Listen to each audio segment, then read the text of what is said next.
Shalom saudara dan saudari, selamat datang kembali. Kebanyakan dari kita enggak nyaman menghadapi konflik.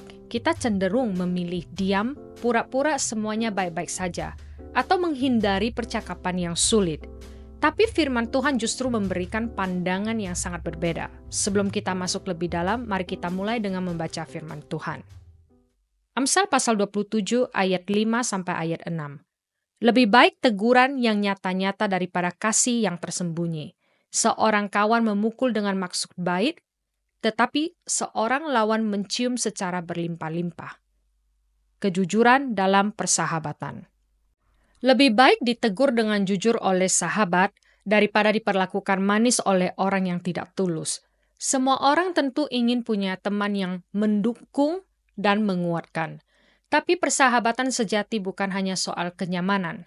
Persahabatan sejati mencakup keberanian untuk berkata jujur, bahkan ketika itu menyakitkan.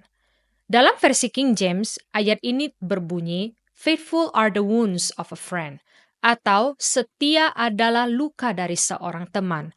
Artinya, kadang kebenaran memang melukai, tapi jika disampaikan dengan kasih, luka itu bisa menyembuhkan.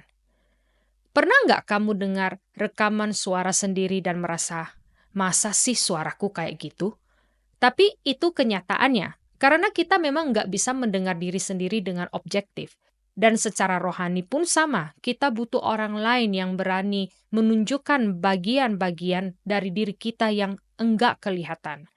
Kalau kamu punya status tertentu atau dikelilingi orang yang salah, bisa jadi kamu hanya dikelilingi oleh pujian palsu. Itu bukan persahabatan, itu penjilatan. Lihat Amsal pasal 29 ayat 5. Makanya, kejujuran dalam persahabatan itu sangat penting. Memang menakutkan, tapi justru di sanalah kita bertumbuh.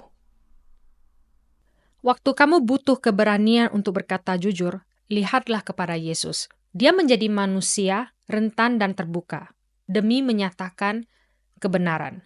Luka-luka yang dia terima di salib adalah bukti kasihnya yang setia. Itulah luka paling setia yang pernah ada. Mari kita berhenti bentar dan mikir. Siapa dalam hidupmu yang berani berkata jujur kepadamu dengan kasih? Dan apakah kamu juga menjadi teman seperti itu bagi orang lain? Mari kita berdoa bersama. Tuhan Yesus, Engkau menjadi manusia dan membuka diri sepenuhnya untuk menunjukkan kasih dan kebenaran kepada kami.